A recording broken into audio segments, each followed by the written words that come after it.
So hello and welcome to another video with me, Panda, living life as an artist. Cheers again for all the support so far, it's been amazing. I wanted to just do a wee video talking about the gallery. The gallery is the greatest thing that's ever happened to me basically. It's so good. It's a dream come true. I once read, instead of thinking about what you want to be, think about how you want to spend your days. And I like that because I think if you think, I'm going to be an artist, what does that actually look like and what does that actually mean? Whereas if you think, I want to spend my days being around art, and being around artists, that's actually a tangible way that you can live your life. And I feel as though the gallery does that for me. I get to be surrounded by art and I get to meet loads and loads of artists and people that are interested in art and have great conversations with them. So this video is just a wee kind of introduction to how the gallery came about. So back in 2022, I was moving flat and a flat actually came up kind of round the corner. Two guys I knew were living there and they were about to leave. And I'd also just got into art school. So a flat in Garnet Hill, right beside the art school, came available. And obviously I jumped at the chance to take it. And I was very, very grateful to the universe for that opportunity because it was a total blessing at the time and I really needed it. Quite quickly, I noticed the side wall on the side of this unit. I'd previously organised these rotational walls. One was on the side of Halen Canteen, which was this amazing wall that like multiple different artists have painted. Big ups Robbie, who is the owner of Halen Canteen, and just a pure nice guy who was super supportive. From the very beginning, he was like, you can defo take this wall, do what you want with it. So I was looking at the side wall here and I was thinking, you could do the same thing. You could panel the wall, make it smooth and have people painting them. So this is just in my head for all the years that I'm living here. I'm walking by and every day I'm looking at this side wall and I'm thinking, wow, that would be amazing. That's like such a perfect spot. Faces into the park. It's just a good size. Imagine that. Imagine you could paint that wall. How exciting, man. We've got a big wall. So mad. This is a pure dream. One day I'm walking by and I notice in the window of this space, it says to let. And interestingly, it was the same letting agent that I rent my flat from. So straight away, I message my landlord and I say, how much is that space? The guy likes art, right? He rents flats in Garnet Hill, so he sees loads of different artists renting flats from him. He knows Ross Sinclair, he knows Nicole Wheatley. And then about 2 minutes later, I messaged Kieran saying, let's make this into a gallery. And that was how the gallery was born, basically. Just an idea and an intention. We came to view the place, and honestly, there was just something about it. When we walked in, it just felt magical. It's south-facing with big windows. Although the windows were boarded up, we didn't really know the condition of the windows underneath it. It just felt good. It felt like it could work. And when we walked out, we both looked at each other and were like, did you feel that? And I was like, I felt it as well. Fuck, we're going to have to make a gallery. We're going to have to do this. We hadn't finalised an agreement on the rent, but once we'd done that, it became a reality. After we came to view it, I found myself Googling 50 Hill Street, and I found out that it actually used to be the Glasgow Women's Library back in 1991. And that totally blew my mind, because I actually know Sue and Adele that started the Glasgow Women's Library, and they're total legends, and have always been dead supportive. So it was really, really nice to know that this space belonged to them at one point, and it had been like the birthplace of such an amazing thing like the Glasgow Women's Library, which is still going from strength to strength now. The photo of the Glasgow Women's Library has this font on it, this red font, and it's kind of got like a bounce to it, like a circus font almost. So straight away I started to think of names that would maybe fit in with that. I was suggesting the name Humpty Dumpty, and I think I was suggesting Humpty Dumpty because it's about kings being toppled over, as far as I'm aware. I think that led us to Humpty Dumpty had a great fall. However, Kieran turned around and was like, what about grateful? And the night before I said to Nikki, what about grateful? So I think at that moment we knew this is going to be a real thing and this is going to be special. Konzo is an amazing logo and mascot maker. So straight away he was working on it. And initially the logo was going to just be praying hands until Nikki stepped in and said, look, so many brands have praying hands. Why he's doing that? Surely he's need a logo with a character. Konzo's the character master. Let him do a full mascot. He went away that day. Within about 4 hours, had created the logo.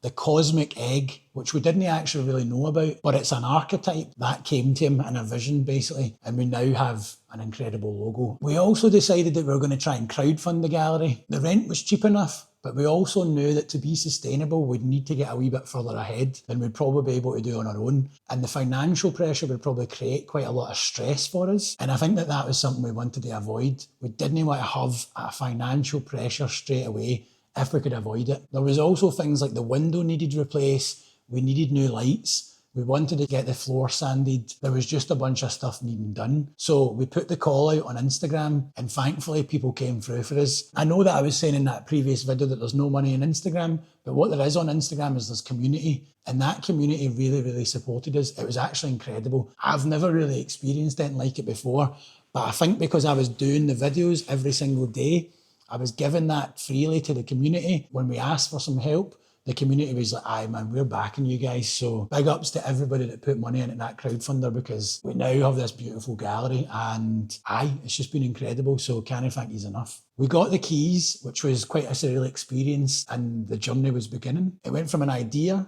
to a potential idea to actually happening very, very quickly. I messaged Kieran on the 5th of April and we decided that we were going to open the gallery on the 5th of June. So from initial idea to opening, we had 2 months exactly. We got the keys on the 30th of April, so we had exactly 35 days to go before the gallery was opening. And it was a journey, man. If you watched it on Instagram, it was amazing. It felt as though there was an energy building around us. How many days have we been working? 20. 30, mate. 30 days, my God, every day. Every fucking day. People were showing up, helping us do things. Big ups to Big John. Special shout out to Michael Colvin Joinery for just all his help. He panelled the side wall.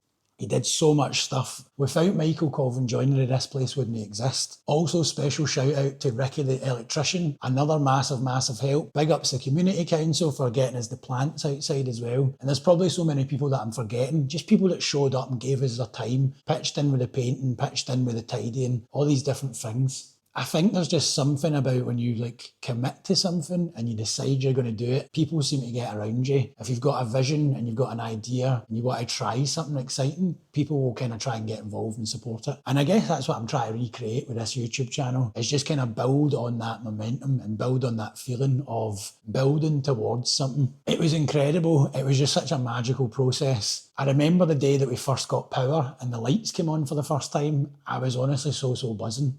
It just felt nuts, man. It felt so crazy.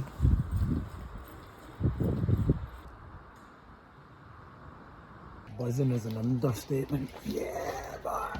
Look how bright it is in here. Solas Neon, they gave us a neon sign as well, which again was just another amazing thing to have. These videos don't even do this justice, man. It's so good.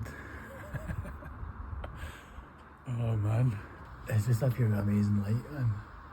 Can't thank them enough for donating that to us. It was proper incredible seeing that on for the first time as well. Just stuff like that, man. Just people pitching in, people supporting. And I think just believing in us, believing in what we're up to and what we do. And I think that's because over time, we've built up a reputation of doing good stuff and kind of being worth supporting, I guess. The first show that we did was called Friends, and honestly, it was so sick. It was amazing. We had over 50 artists involved, and it just was a dream come true again. Imagine building a gallery in 35 days, which you only imagined 2 months ago. We also opened the gallery on my 8th year of sobriety, so it felt extra special for me. I've done exhibitions on sobriety birthdays before. I had one for my 1st year of sobriety, I had one for my 5th year of sobriety, and it felt amazing to open a gallery on my 8th year of sobriety with 2 of my best pals that I've known for years and years. It's so crazy. I think that's very important to say as well. I actually met Kieran when I was 16. I'd just left high school and I didn't know what I was doing with myself. And my mum told me, I've got you a clearing place on this screen printing course and you need to go to it. And I walked in and Kieran was in my class, and straight away he was just heavy sound and just gave me loads of advice, and he encouraged me to go and do graphic design, which I ended up doing. I've known him since then, and it's now 19 years later and we now run a gallery together. So you never really know what these wee moments are going to turn into. And I think that's what's so special about this place. On my walk to college back then, when I was 16, I was seeing stickers from Konzo. He used to do this wee baby's head with a wee beer can hat on, although I think it might have been spray cans, I can't really remember, but it was one of those wee hats with the wee straws. And I thought, who is that? Who does that?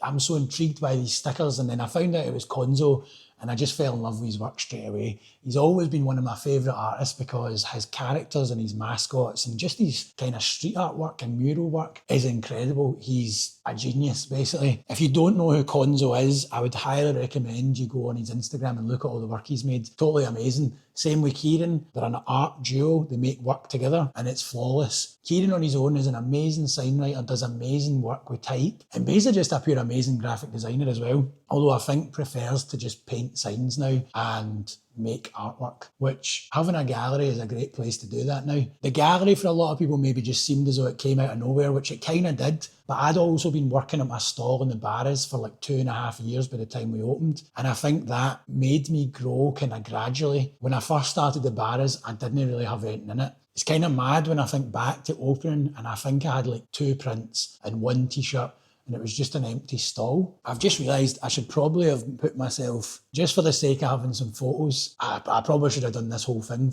here basically, but well, you live and learn. So I had a stall at the Barras, but it was totally empty. And that's just how you need to start sometimes, and it's better to start, because see if I'd waited and went, I'm going to wait until I've got 5 prints, 5 t-shirts, I might never have got there and I might never have started, whereas actually just starting with 2 prints and 1 t-shirt and an empty stall basically, that meant that over time I was able to build up, and I now do have like 5 t-shirts, 10 prints, so that's been a good process for me, and it's taught me that you can actually build over time rather than having to have it all figured out from the get-go.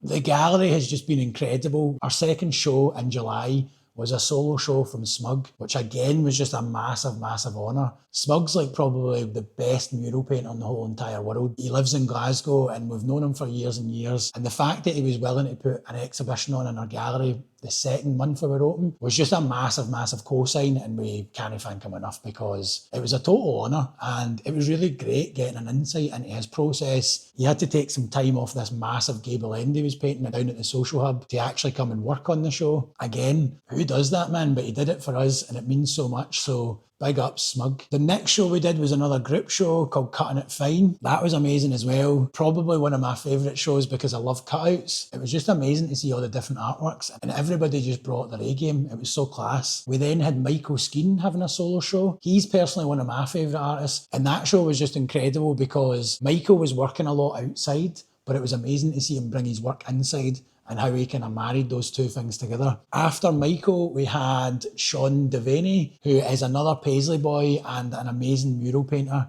Man, this show was mind-blowing. The mural outside that he did for us was incredible, a total masterpiece and a total work of art. I just really love Sean Devaney's work. He's so good, and it's amazing that a boy for Paisley is just doing such radical stuff, man. The show after that was Resist and Persist, which was by Birds of the Brush, which is a collective of signwriters which originated in Glasgow. Another absolutely incredible show. I think there was about 30 plus artists in that. They painted the side wall with a poster saying Resist and Persist. Amazing to see all the different signwriting styles involved in the show. Signwriting's no my world. Kieran's more involved with that side of things. It was just really, really impressive to see some of the stuff involved. The show after that was my own show, which was called Audacious. I'll probably make a video about that at some point, so I'll try and keep it short. I painted the side wall with a thing that said bigger and bolder and rougher and tougher and other words sucker there is no other. Dominator!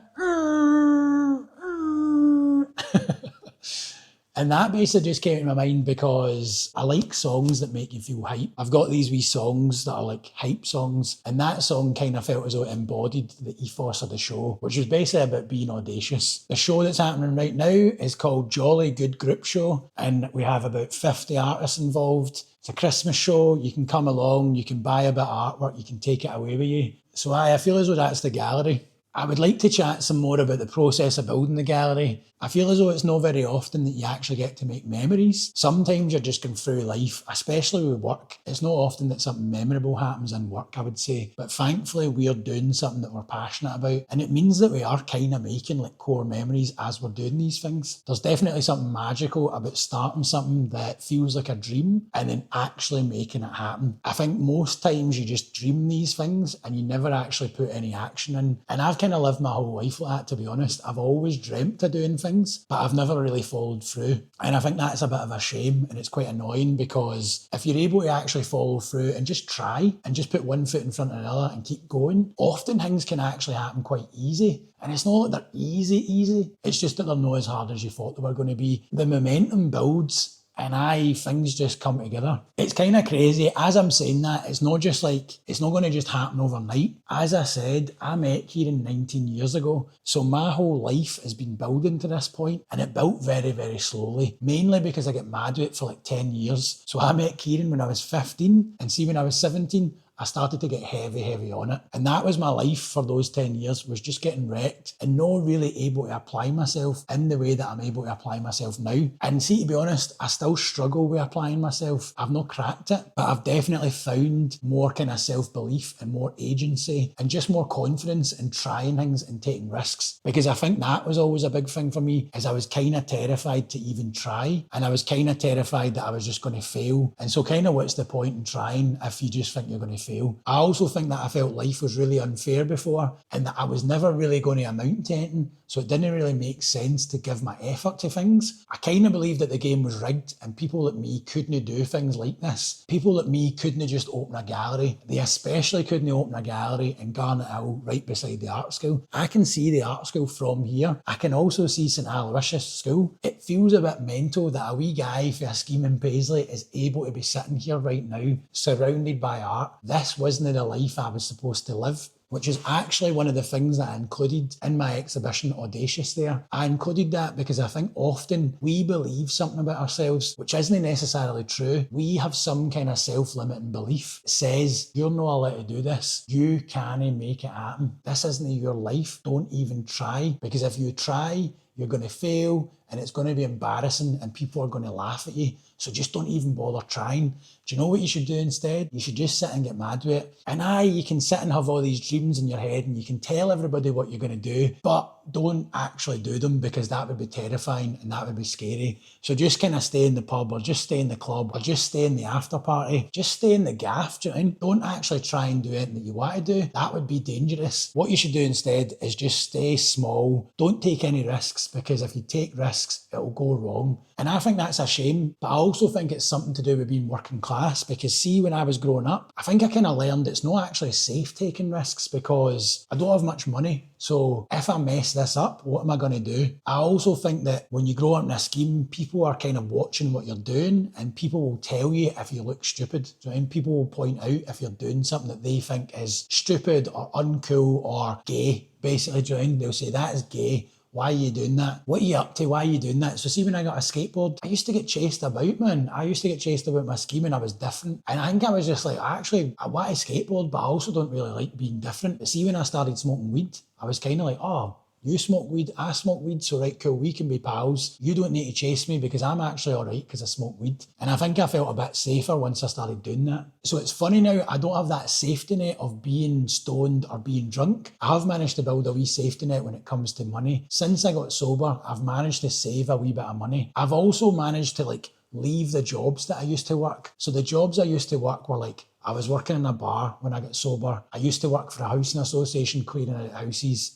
I then worked in a shop. I was lucky it was a skate shop, but it was still retail. So I think in my head, I know that I can go back and do that at some point. I also worked with a youth group for a while there. So I've got in my head, if this all goes wrong, I can work in the youth group. If that doesn't work, I can go and work in a shop. If that doesn't work, I can go and work in a bar. I've got options. I think before when I was drinking, I used to think I don't have any options. This is my only hope. See if I mess this job up, oh, I'm fucked. Join. I don't know. I didn't really know what was going to happen, but I was really afraid that it was all going to go wrong and I was going to be on the street or I don't know what I thought. I just had these unknown fears that everything was going to go wrong. So I better not lose this job. So I was constantly getting mad with it, messing my job up, but also constantly trying to work really, really hard so that I wouldn't lose my job. And it was just this weird pendulum basically where I was just living in fear all the time. So now I have a lot less fear because I feel as though I've got a lot more options. My world feels a lot bigger. I want to stretch my arms out to represent how big my life has become. My life used to be so tiny and small. I could only really see a week ahead. Basically, that's how I was living, just a week ahead. I just need to get through the next week. Whereas now I'm kind of like, yes, man, life's pretty good. But what's funny is I've also learned just to live in the day. Keep things in the day. Just try and do your best the day. And don't worry about tomorrow. Don't worry about the future. You never know what's going to happen. That's allowed me a kind of freedom. But I think also that space has allowed me to dream and imagine what is possible. So when this gallery came up and there was a sign in the window that said "to let," and I come and look at it and I'm peering in the window. Aye man, my brain was allowed to dream and I was allowed to imagine what is possible. Even when I'd been walking past the side wall before, I'd been imagining, I'd been visualising, and I think that's quite magical. When you grow up in a scheme, your ability to dream and imagine things is quite small and it's quite difficult, and I think your brain just polices itself and goes, don't imagine, don't dream, because what's the point? It's never going to happen anyway. And that's really sad and depressing, and it feels just kind of shite, to be honest, that you're not going to be able to do the things you want to do, so just get used to that. Life's not fair. Just get used to having a shite life. And I think, see, when you think life's going to be shite forever, no wonder you self-medicate by getting stoned or drinking. If I really felt as though my life was going to be shite forever, I'd well want to get out my nut all the time. Thankfully, I now believe that my life is just going to keep getting better and better. And it's not that things are always going to happen the way that I want them to happen, but see, as long as I'm making choices in a positive manner, kind of believe that things are going to be all right. And things might happen that are difficult, but see, as long as I've got gratitude for my life and the things in it, the people I love, the things I love, I've been able to do what I want to do. It's a massive, massive blessing. Just count your blessings, basically. See, as long as I remember to do that, I think I'm going to be all right. This gallery journey's been a total dream so far, and we're only at the first 6-7 months. And I'm sure problems will arise, things will go wrong, it'll be difficult. But do you know what? It's a worthwhile endeavour. It's kind of amazing to be able to try and do this type of stuff. It's not every day you get to start a gallery with your two pals and showcase all your mates' work and showcase some of your heroes' work. We've got paintings in here by 45 RPM right now, and he's my hero, man. I remember seeing his work in Street Sketchbook years and years and years ago, and I think that's amazing because I'm getting to live a dream that my younger self would have been loving. So I'm just so grateful to be doing the gallery, because it literally is just a dream come true. So if you have a dream, try and make it happen. See if there's things in your life that aren't going well and you kind of know they aren't good for you. Try your best to stop them. It's maybe not as easy as that, but ask for help. I'm happy to point people in the right directions. There's communities of people out there that are trying to help each other do the right thing. So I think that's probably how I'll end this one. Big ups to everybody tuning in and checking out these videos. The YouTube journey begins. I'm just trying to get some reps in just now. I'm basically just trying to make as many videos as possible just now, just so I can work out how to use the cameras, work out different editing techniques. And I just fill these in and what I've been up to, kind of catches up a wee bit, because I feel as though everybody knows what I'm talking about on Instagram, but I feel as though I'm talking to new people here. So that's how we've got this gallery. If you're ever in the Garnet Hill area, come and check us out. One of us will be sitting here and we'll talk to you. If I'm not here, the other two are lovely as well. So grateful to be here. Much love. Peace.